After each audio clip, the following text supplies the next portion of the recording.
வணக்கம் தோழர்களே, நான் உங்கள் லாயர் குமரவேல். எல்லாரும் எதிர்பார்த்திருந்த 3 இயர்ஸ் எல்எல்பி லா கோர்சஸ்க்கு வந்துட்டு அஃபிலியேட்டட் காலேஜுக்கும் ப்ளஸ் ஸ்கூல் ஆஃப் எக்ஸலன்ஸ்க்கும் வந்துட்டு அப்ளிகேஷன் ஃபார்ம் வந்து இஷ்யூ பண்ணுறாங்க.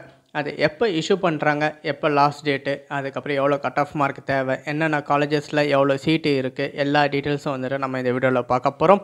லா டிவி சப்ஸ்கிரைப் பண்ணாமல் இருக்கிறவங்க லா டிவி சப்ஸ்கிரைப் பண்ணுங்கள், பக்கத்தில் இருக்க பெல் பட்டனும் கிளிக் பண்ணுங்கள். வாங்க நம்ம வீடியோக்குள்ளே போகலாம்.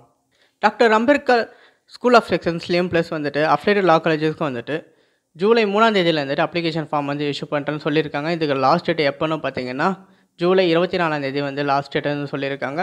இதில் ஸ்கூல் ஆஃப் எக்ஸலன்ஸில் வந்துட்டு நீங்கள் அப்ளிகேஷன் ஃபார்ம் வாங்குற மாதிரி இருந்தால் எஸ்சி எஸ்டிக்கு வந்து 500 ரூபாவும், அதர்ஸ்க்கு வந்துட்டு 1000 ரூபாவும், இதே வந்துட்டு அஃபிலியேட்டட் லா காலேஜஸ்க்கு வந்துட்டு ப்ளஸ் ப்ரைவேட் லா காலேஜஸ்க்கு வந்துட்டு நீங்கள் வாங்குற மாதிரி இருந்தீங்கன்னா எஸ்சி எஸ்டிக்கு வந்துட்டு 250யும், அதர்ஸ்க்கு வந்துட்டு 500 ருபீஸும் வந்துட்டு அப்ளிகேஷன் ஃபார்ம் வந்து ஃபீஸ் வந்து சொல்லியிருக்காங்க.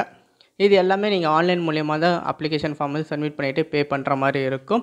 அதுக்கப்புறம் வந்துட்டு உங்களுக்கு 3 இயர்ஸ் எல்எல்பி எவ்வளோ கட் ஆஃப் மார்க் வந்துட்டு இருந்தால் நீங்கள் வந்து அப்ளை பண்ண முடியும், எவ்வளோ எலிஜிபிலிட்டி பார்த்தீங்கன்னா நீங்கள் வந்துட்டு எஸ்சி எஸ்டியாக இருந்தால் 55% வந்து வச்சுருக்கணும். இதே அதர்ஸாக இருந்தால் 60% வந்து மார்க் வச்சுருக்கணும்.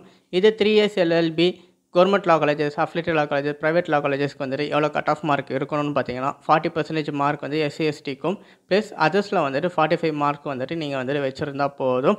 இது எந்தெந்த டிகிரி முடிச்சிருந்தா, டிப்ளமோ முடிச்சிருந்தா நீங்கள் வந்து அப்ளை பண்ண முடியும். பார்த்தீங்கன்னா நீங்கள் பிஏ முடிச்சு எனி யூஜி டிகிரி அபோவ் 45% மேலே நீங்கள் வச்சுருந்தாவே நீங்கள் அப்ளிகேஷன் ஃபார்ம் வந்து சப்மிட் பண்ணலாம்.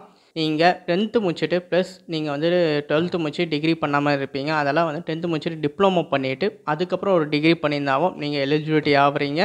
அதெல்லாம் டிப்ளமோ முடிச்சுட்டு ஒரு டிகிரி வச்சுருக்கவங்களும் வந்துட்டு எலிஜிபிலிட்டி ஆவாங்க.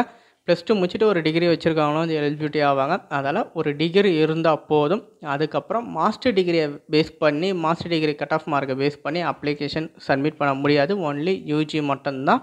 அப்ளிகேஷன் ஃபார்ம் சப்மிட் பண்ணுறதை பற்றி வேறு ஏதாச்சும் டவுட் இருந்தால் கீழே கமெண்ட்ஸில் கேளுங்க. இதுக்கு எவ்வளோ கட் ஆஃப் மார்க் இருக்கும், அதுக்கப்புறம் வந்துட்டு என்னென்ன டீட்டெயில்ஸ் வந்துட்டு இருக்குதுன்னு சொல்லிட்டு நான் வர வீடியோஸில் வந்து நான் வந்துட்டு கொடுக்குறேன். அதுக்கப்புறம் என்னென்ன காலேஜில் எவ்வளோ சீட்டு இருக்குது, எவ்வளோ வந்துட்டு கம்யூனிட்டி கோட்டா பேஸ் பண்ணி வந்துட்டு எவ்வளோ சீட்டு அலோகேட் ஆகுது, எல்லா டீட்டெயில்ஸும் வர வீடியோஸில் வந்து நான் கொடுக்குறேன். இந்த வீடியோ வந்து உங்கள் ஃப்ரெண்ட்ஸுக்கு எல்லாரும் ஷேர் பண்ணுங்கள். யாரெல்லாம் லா டிகிரி படிக்கணும்னு சொல்லிட்டு விரும்புகிறாங்களோ, 3 இயர்ஸ் யூஜி முடிச்சுட்டு அவங்களுக்கு இந்த வீடியோ வந்து ரொம்ப யூஸ்ஃபுல்லாக இருக்கும். லா டிவி மறக்காமல் சப்ஸ்கிரைப் பண்ணுங்கள், பக்கத்தில் இருக்க பெல் பட்டன் பண்ணுங்கள். நன்றி, வணக்கம், தேங்க்யூ.